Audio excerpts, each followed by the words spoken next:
5000-ലേറെ വോട്ടിൻ്റെ ലീഡ് നില. 5000-ലേറെയാണ് ഇപ്പോൾ ആര്യാടൻ ഷൗക്കത്ത് ലീഡ് നില. 28,344 Aryadan Shoukath, 23,188 M Swaraj, 8,961 PV Anvar, 3,317 advocate Mohan George. PV Anvar കരുത്തു കാട്ടുന്നുണ്ടോ? ആദ്യമുണ്ടായിരുന്ന അതേ മുന്നേറ്റം അൻവർ ഇപ്പോഴും നടത്തുന്നുണ്ടോ? ശിവദാസ്.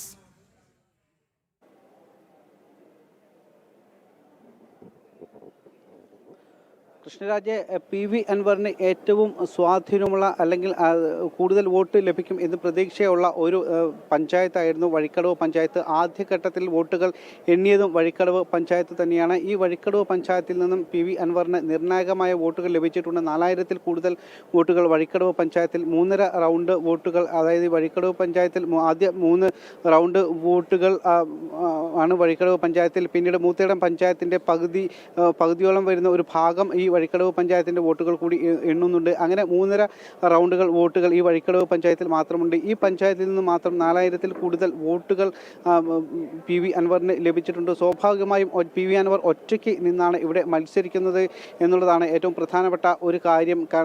കഴിഞ്ഞ തവണ ഇടത് മുന്നണിയുടെ ഭാഗമായിട്ടാണ് PV അൻവർ ഇവിടെ മത്സരിച്ച് വിജയിച്ചത്. 2016-ലും 2021-ലും PV അൻവർ ഈ നിലമ്പൂർ നിയമസഭയിൽ നിന്നും മത്സരിച്ചത് ഇടത് പിന്തുണയോടുകൂടിയിട്ടാണ്. ഇപ്പോൾ ഇടതിൽ നിന്നും തെറ്റിപ്പിരിഞ്ഞ് അതിനുശേഷം UDF ക്യാമ്പിലേക്കുള്ള പ്രവേശനം നിഷേധിക്കപ്പെടുകയും ചെയ്തു.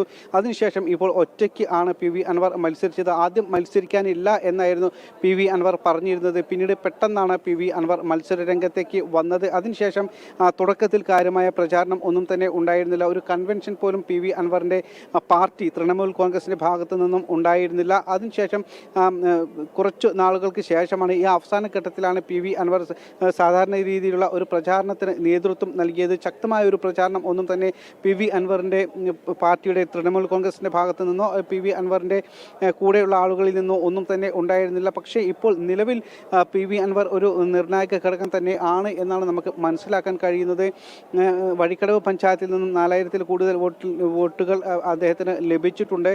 ഇവിടെ UDF പ്രതീക്ഷിച്ച ആ തരത്തിലുള്ള ഒരു വോട്ട് വിഹിതം അവർക്ക് ലഭിച്ചിട്ടില്ല. കാരണം ഒരു റൗണ്ടിൽ നിന്നും ഏകദേശം 800 to 1000 അതിനുള്ളിലുള്ള ഒരു ഭൂരിപക്ഷം ഈ ഒരു ലീഡ് നില ഈ ഒരു റൗണ്ടിൽ നിന്ന് വഴിക്കടവ് പഞ്ചായത്തിലെ ഒരു റൗണ്ടിൽ നിന്നും അവർ പ്രതീക്ഷിച്ചിരുന്നു. പക്ഷേ അത്തരത്തിലുള്ള ഒരു വോട്ട് നില വന്നിട്ടില്ല.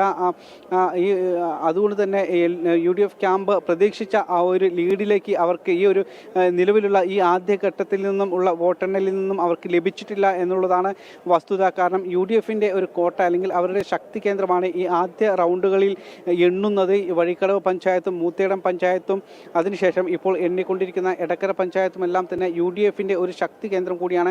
അവിടെ LDFും മോശമല്ലാത്ത രീതിയിൽ തന്നെ വോട്ടുകൾ പിടിച്ചിട്ടുണ്ട്. അതേസമയം PV അൻവറും നിർണായകമായ വോട്ടുകൾ കൂടി പിടിച്ചിട്ടുണ്ട്. അത് സ്വാഭാവികമായും UDFന് ദോഷം ചെയ്തിട്ടുണ്ട്. എങ്കിലും ഇപ്പോൾ ഈ UDFൻ്റെ പ്രധാന കേന്ദ്രങ്ങളിൽ, ശക്തി കേന്ദ്രങ്ങളിൽ വോട്ട് എണ്ണിക്കൊണ്ടിരിക്കുന്നത് ഇപ്പോഴും തുടരുകയാണ്.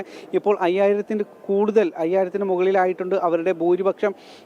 എന്തായാലും UDF ക്യാമ്പ് ആശ്വാസത്തിൽ തന്നെയാണ്. പക്ഷേ അവർ പ്രതീക്ഷിച്ച ആ ഒരു നിലയിലേക്ക് അവരുടെ വോട്ട് വിഹിതം ഇപ്പോഴുള്ള സാഹചര്യത്തിൽ അവർക്ക് ഉണ്ടായിട്ടില്ല എന്നുള്ളതാണ് കൃത്യമായ ഒരു വസ്തുത. ഇപ്പോൾ പലയിടങ്ങളിലും UDF ക്യാമ്പ് ആഹ്ലാദ പ്രകടനം അടക്കം ആരംഭിച്ചിട്ടുണ്ട്.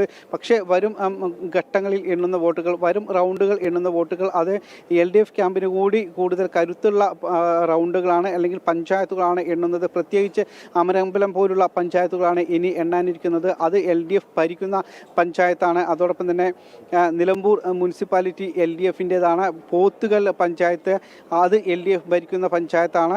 ഈ പഞ്ചായത്തുകളിൽ ഒന്നും തന്നെ ഇപ്പോൾ എണ്ണാൻ ആരംഭിച്ചിട്ടില്ല. ഇപ്പോൾ UDFൻ്റെ ശക്തി കേന്ദ്രങ്ങളിലുള്ള വോട്ടുകളാണ് ഈ ആദ്യ റൗണ്ടുകളിൽ എണ്ണുന്നത്. അതുകൊണ്ട് തന്നെ UDFന് ഇപ്പോൾ മേൽക്കൈ ഉണ്ടെങ്കിൽ പോലും 5000-ൽ കൂടുതൽ നിലവിൽ അവർക്ക് ഭൂരിപക്ഷം ഉണ്ടെങ്കിൽ പോലും വരും ഘട്ടങ്ങളിലേക്ക്, വരും അടുത്ത റൗണ്ടുകളിൽ വോട്ടുകൾ എണ്ണുമ്പോൾ അതിന് മാറ്റം ഉണ്ടാകും എന്നുള്ള ഒരു പ്രതീക്ഷ മറ്റ് സ്ഥാനാർത്ഥികൾക്കും NDAയ്ക്കും അതോടൊപ്പം തന്നെ മറ്റ് ഇടത് ക്യാമ്പുകൾക്കും PV അൻവറിനും ഒക്കെ അത്തരത്തിലുള്ള ഒരു പ്രതീക്ഷയാണ് നിലവിൽ ഉള്ളത്.